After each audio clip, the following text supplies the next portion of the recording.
Guerra Traduzida, o programa da Rádio Observador em que falamos da imprensa russa e da imprensa ucraniana desde o início da guerra.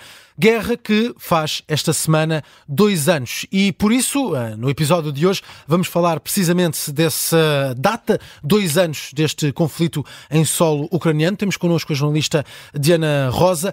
Vamos começar nesta edição pela imprensa ucraniana e o que é que destacam os jornais ucranianos, os órgãos de comunicação da Ucrânia, sobre esta data? Alguma menção, estes 729 dias de guerra? Sim, Miguel, há muitos artigos que numa altura em que a Ucrânia sofreu um golpe com a ocupação russa de Avdiivka, no leste do país, falam muito sobre a falta de munições de que o exército ucraniano se queixa e que precisa para continuar esta guerra. Começo por trazer aqui uma reportagem que faz a esta hora manchete no jornal Kyiv Independent, com soldados que dão conta de que neste momento está a ser feito um racionamento de balas, de projéteis contra o exército russo. Nesta reportagem é descrito que os militares do Kremlin atacam sucessivamente as posições ucranianas, mas os homens de Volodymyr Zelensky só disparam quando é estritamente necessário, isto é, quando tem o inimigo à frente. Caso contrário, estão em modo poupança de munições. Para termos uma ideia, Miguel, de acordo com este artigo, em cada 20 projéteis que a Rússia dispara, a Ucrânia tem apenas 3. Estes soldados deixam críticas ao mais recente impasse dos Estados Unidos e à lentidão do fabrico de munições por parte da União Europeia. Estes militares ucranianos atribuem, de resto, os avanços russos à falta de equipamento por parte do exército da Ucrânia e reforçam que as reservas estão a terminar. Dizem mesmo que é uma situação desesperante. E, enquanto isso, vemos várias publicações internacionais com analistas que dizem que a Rússia tem capacidade para aguentar esta guerra neste ritmo, pelo menos por mais 3 anos. E vamos a alguns dados. 2 anos de guerra levaram a que pelo menos 14 milhões de ucranianos tivessem de sair de casa para fugir ao conflito. O que representa cerca de 1/3 da população da Ucrânia. A contabilização foi feita pelas Nações Unidas, citada pelo Kyiv Independent. Destes 14 milhões, quase metade estão refugiados no estrangeiro, enquanto que quase 4 milhões estão deslocados dentro do próprio país e, entretanto, mais de 3 milhões e meio de ucranianos já regressaram ao território depois de terem fugido, nomeadamente, para países da Europa. E sobre estes números, hoje, a agência de notícias Ukrinform dá conta ainda de outro dado igualmente impressionante. Só na região de Donetsk, quase 170 mil crianças foram retiradas para zonas mais seguras da Ucrânia, isto desde o início da guerra.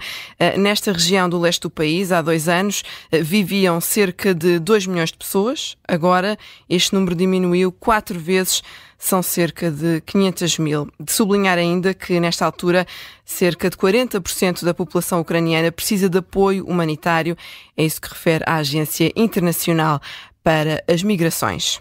Há destaque hoje também para uma eventual visita do Papa Francisco a Kiev. Sim, para já é uma probabilidade avançada pelo embaixador ucraniano da Igreja Católica, que numa entrevista a um canal televisivo afirmou que prevê a ida de Francisco a Kiev brevemente.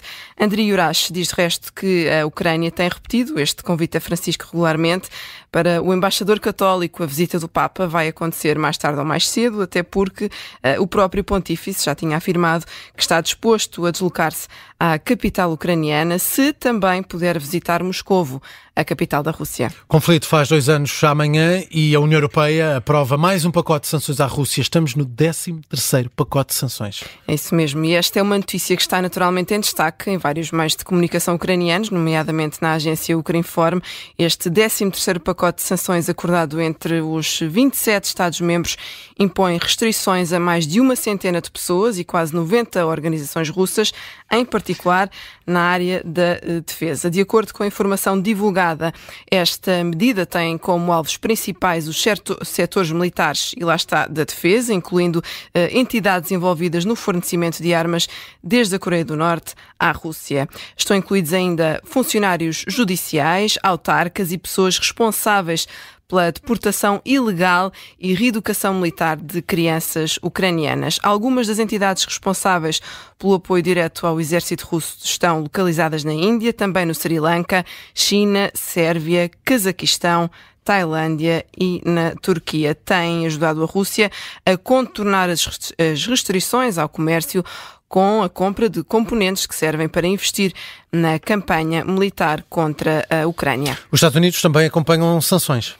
Sim, que é também uma notícia em destaque em vários jornais ucranianos. São centenas as sanções anunciadas por Joe Biden nas últimas horas. Acontecem na sequência da morte de Alexei Navalny. Incluem restrições às exportações de uma centena de empresas suspeitas de apoiarem de forma comercial a Rússia. Estas sanções apontam sobretudo para pessoas específicas ligadas à prisão de Navalny, mas também empresas ligadas ao setor financeiro, assim como à indústria da defesa e outras estruturas económicas que ajudam a Rússia a contornar sanções. De acordo com o comunicado do presidente norte-americano, estas medidas vão garantir que Vladimir Putin paga um preço ainda mais alto pela agressão a outros países, assim como pela repressão interna. Para terminar, uma nova sondagem feita ao povo ucraniano, 40% das pessoas acreditam que a Ucrânia vai vencer a guerra nos próximos 2 anos. O que significa, Miguel, que o número de indecisos está a aumentar ao longo deste tempo. Este é um artigo que está em destaque no Kyiv Post.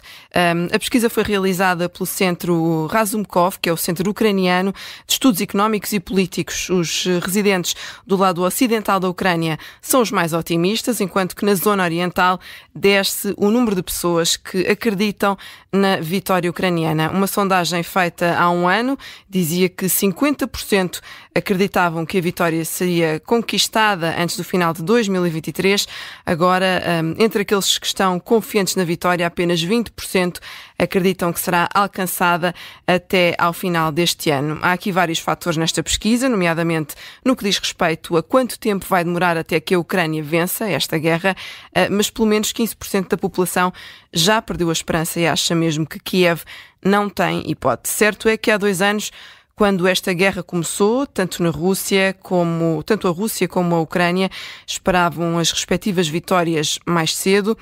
Já lá vão, Miguel, 729 dias desde a madrugada de 24 de fevereiro de 2022. Destaques da imprensa ucraniana.